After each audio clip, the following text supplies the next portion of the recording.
अनंत चतुर्दशी को हिंदू धर्म में महत्वपूर्ण माना गया है। इस तिथि पर भगवान विष्णु के अनंत रूपों की पूजा अर्चना करने का विधान है, इसलिए इसे अनंत चतुर्दशी कहा जाता है।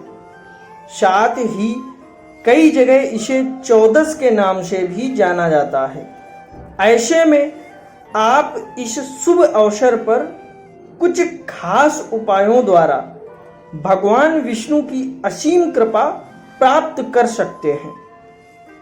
हिंदू पंचांग के अनुसार हर साल भाद्रपद माह की शुक्ल पक्ष की चतुर्दशी पर अनंत चतुर्दशी का पर्व मनाया जाता है। इस दिन गणपति विसर्जन भी किया जाता है। इसी के साथ यह तिथि भगवान विष्णु की पूजा अर्चना के लिए भी विशेष मानी गई है। ऐसे में यदि आप इस दिन कुछ उपाय करते हैं तो इससे आपको जीवन की कई समस्याओं से छुटकारा मिल सकता है। अनंत चतुर्दशी शुभ मुहूर्त। भाद्रपद माह के शुक्ल पक्ष की चतुर्दशी का आरंभ 16 सितंबर 2024 को दोपहर 3:10 पर हो रहा है। वहीं इस तिथि का समापन 17 सितंबर को सुबह 11:44 पर होगा। ऐसे में उदया तिथि के अनुसार अनंत चतुर्दशी मंगलवार 17 सितंबर को मनाई जाएगी। इस दौरान पूजा का शुभ मुहूर्त ये रहेगा। अनंत चतुर्दशी पूजा मुहूर्त सुबह 6:07 से सुबह 11:44 तक। जरूर करें ये काम। अनंत चतुर्दशी पर अनंत सूत्र बांधना काफी शुभ माना जाता है। इस सूत्र में 14 गांठ लगाई जाती हैं। इस दिन विधिवत पूजा अर्चना करने के बाद इस सूत्र को अपनी कलाई पर जरूर बांधें। ऐसा करने से व्यक्ति को प्रकार के कष्टों से मुक्ति मिल जाती है। साथ ही यह भी माना जाता है कि इस सूत्र को बांधने से व्यक्ति के आत्मविश्वास में भी वृद्धि होती है। बुरी नजर से मिलेगी राहत। यदि आपके घर किसी को बुरी नजर लग गई है तो इसके लिए अनंत चतुर्दशी पर ये उपाय कर सकते हैं। इसके लिए अनंत चतुर्दशी के दिन एक कलश में 14 लौंग और कपूर डालकर जलाएं। इसके बाद इस कलश को किसी चौराहे पर रख दें। वहीं घर से नकारात्मकता को दूर करने के लिए इस दिन 14 जायफल लेकर किसी पवित्र नदी में प्रवाहित कर दें। इससे बुरी नजर से राहत मिल सकती है। मिलेगी मुसीबतों से मुक्ति। अनंत चतुर्दशी के दिन सत्यनारायण भगवान की पूजा करना बेहद शुभ माना जाता है।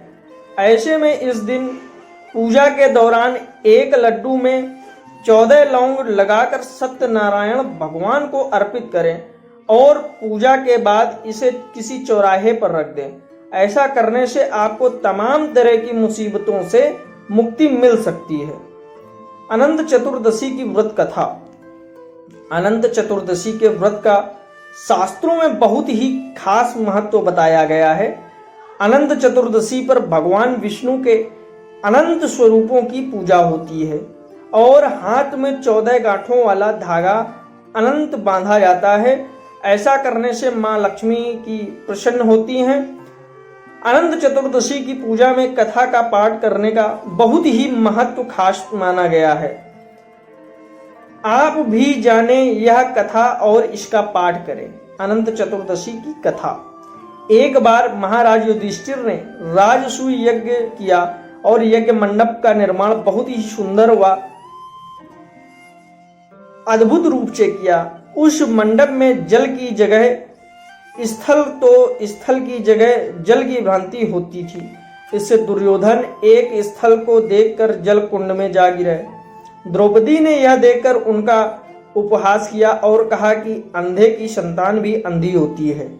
इस कटु वचन से दुर्योधन बहुत आहत हुए और इस अपमान का बदला लेने के लिए उसने युधिष्ठिर को युद्ध अर्थात जुआ खेलने के लिए बुलाया और छल से जीतकर पांडवों को 12 वर्ष वनवास दे दिया।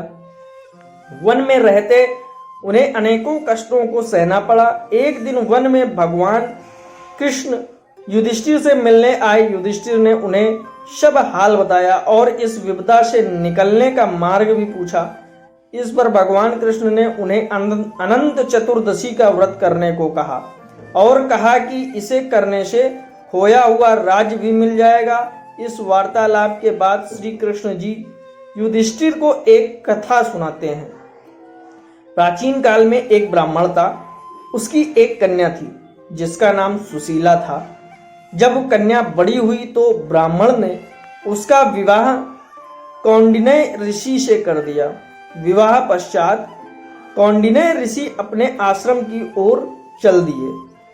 रास्ते में रात हो गई, जिससे वह नदी के किनारे आराम करने लगे। सुशीला के पूछने पर उन्होंने अनंत व्रत का महत्व बता दिया। सुशीला ने वही व्रत का अनुष्ठान कर 14 गांठों वाला डोरा अपने हाथ में बांध लिया। फिर वह पति के पास आ गई। कौंडिन्य ऋषि ने सुशीला के हाथ में बांधे डोरे के बारे में पूछा तो सुशीला ने सारी बात बता दी। कौंडिन्य ऋषि सुशीला की बात से अप्रसन्न हो गए। उसके हाथ में बंधे डोरे को भी आग में डाल दिया। इससे अनंत भगवान का अपमान हुआ, जिसके परिणाम स्वरूप कौंडिन्य ऋषि की सारी संपत्ति नष्ट हो गई। सुशीला ने इसका कारण डोर का आग में जलाना बताया। पश्चाताप की अग्नि में जलते हुए ऋषि अनंत भगवान की खोज में वन की ओर चले गए। वे भटकते भटकते निराश होकर गिर पड़े और बेहोश हो गए। भगवान अनंत ने उन्हें दर्शन देते हुए कहा कि मेरे अपमान के कारण ही तुम्हारी यह दशा हुई और विपत्तियां आई हैं, लेकिन तुम्हारे पश्चाताप से मैं तुमसे अब प्रसन्न हूं।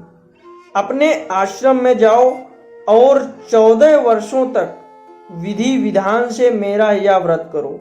इससे तुम्हारे सारे कष्ट दूर हो जाएंगे। कौंडिन्य ऋषि ने वैसा ही किया और उनके सभी कष्ट दूर हो गए और उन्हें मोक्ष की प्राप्ति भी हुई। श्री कृष्ण जी की आज्ञा से युधिष्ठिर ने भी अनंत भगवान का व्रत किया, जिससे पांडवों को महाभारत के युद्ध में जीत मिली थी। दोस्तों, चैनल पे अगर पहली बार आए हैं तो चैनल को सब्सक्राइब कर लें और आपको ये वीडियो कैसा लगा है कमेंट करके जरूर बताएं।